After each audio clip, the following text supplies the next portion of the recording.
Jake. I'm Tom. And we are VIMTV, Velocities and Music, something about something music reviews. We do music reviews. We do them from time to time. That's what this is. About once a week. Mm-hmm. About once a week. We do about 4. Yep. Cloudboat. Let's review their album. Okay. Cloudboat. It's a cool band name. I really like.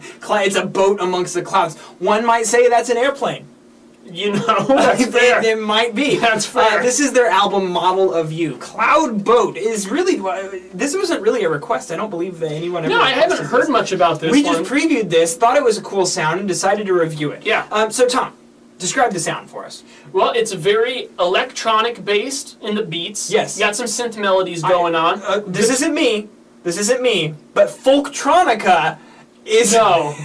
No. Folktronica is a word used. Did someone say that this album is Folktronica? Yes. I don't pick up on any folk elements here. You were just waiting to tell me that, just so I could get pissed about it, Yes, weren't you? absolutely. God damn it.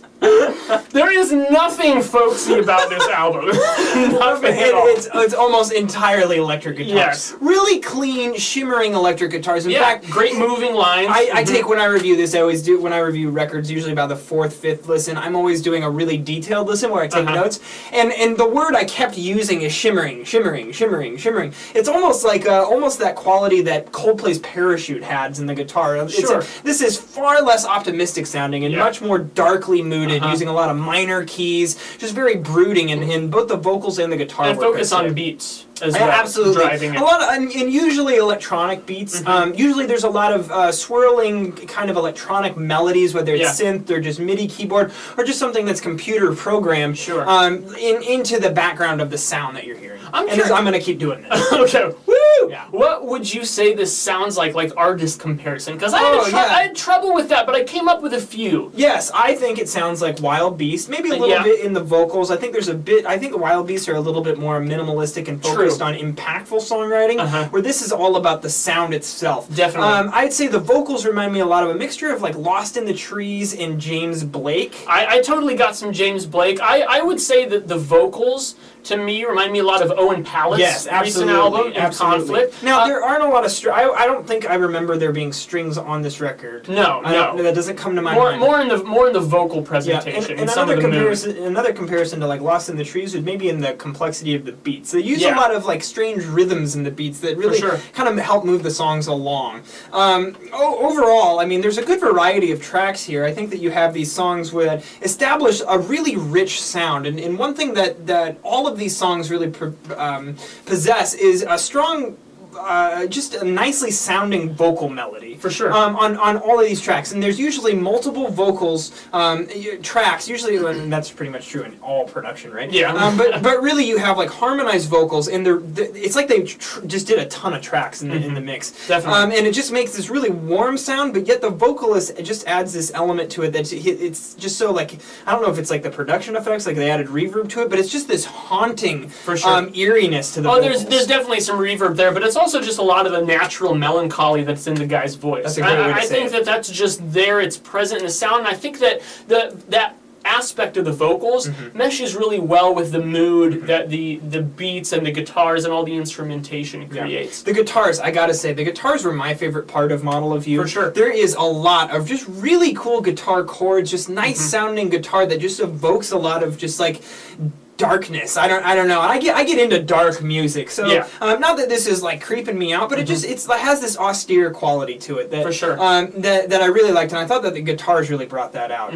Now, there's a couple tracks here I'd like to highlight. We both picked track 4, Portrait of Eyes, and also track 8, Aurelia, if I'm saying that right. That's the best I would have done. Aurelia is has, I'd say, a very dancey beat. It's kind of this driving, loud beat, kind of a poppy vocal melody going on there. It's just very upbeat, but the guitars in that song just drive me crazy. I love them.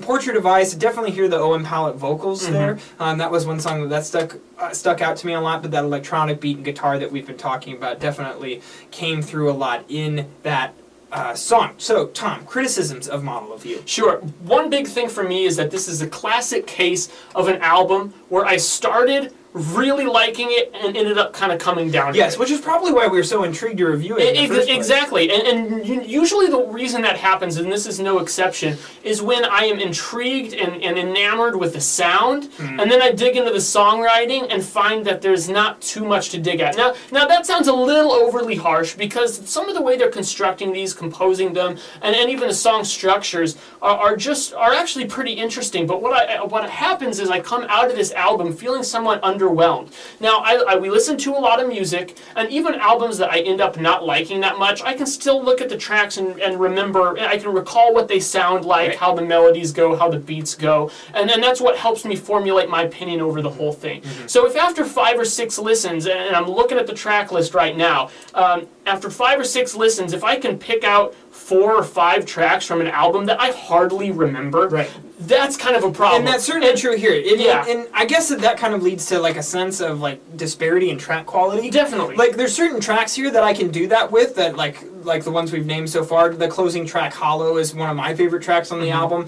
Uses that same formula, but just builds upon it and like rocks out at the end. But there's several tracks here that I just don't understand like what they were going for. They just kind of go over my head, and I'm on to the next track. So a good example of that, track 3, Carmine or Carmine. Definitely. That track is almost 4 minutes long, and it has a really cool sound, and I almost picked it as a track pick, but then like I started getting frustrated with it, because as I listened to it again and again, I realized that it wasn't doing anything. It's just 4 minutes of the same idea, just regurgitated over and over again, and at some point you have to say, like, what are you doing with this? Yeah. Is your focus so much on making that really interesting sound, or is it on like writing good songs? And Sure. I think this is just a little bit too much weighted towards the quality of sound over songwriting. I totally agree, and not only does that song is a good example of something that kind of repeats in itself, but also I think that the album as a whole kind of repeats itself a lot, and that's what made some of those tracks that were of weaker quality just go right over my head, is because not only were they of weaker quality, but they weren't accomplishing anything new. When you have other songs that are doing the same things better, what's the point? What's the point of those tracks? There's also on the back half of this record, which I'd say I favored the back half over the front half. There's a couple of like bookend tracks that are like only like 1.5 to 2 minutes long. Golden Lights being the first one. Do you think they were drinking Golden Light while they did that? I don't know. That's why they named the song that? Probably not. Probably not. Now I want one. Well, but no. why do you always make these beer references and then I want a beer? God, I'm a functioning alcoholic. That's what happens, Okay, all right? fair. But then also Told You, which added some piano, some airy atmospheric guitars and stuff. So that you could tell that they were trying to albumize this a little bit, but just not enough quality songwriting here to really push this up into the good zone for me. This is, I would say, a below average listen. Not that I think that it's a bad record, I just don't think it's inherently of good quality. I agree. I think it's pretty good, but I think that there are just some issues to work out in the songwriting. What are you going to give it? I'm going to give it a 72. Slightly higher, 74. Averages out to 73 from Velocities in Music, which means it's below average for us. It's below our 77 average.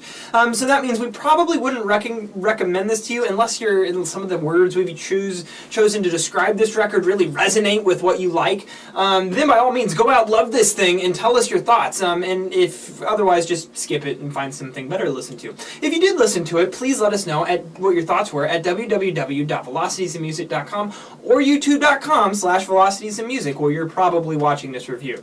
Also, follow us on Twitter, like us on Facebook, and let us know if there's any records from any time ever that you'd like to see us review on this channel. I'm Jake. I'm Tom. And we are VIMTV, Moving Music Critique Forward.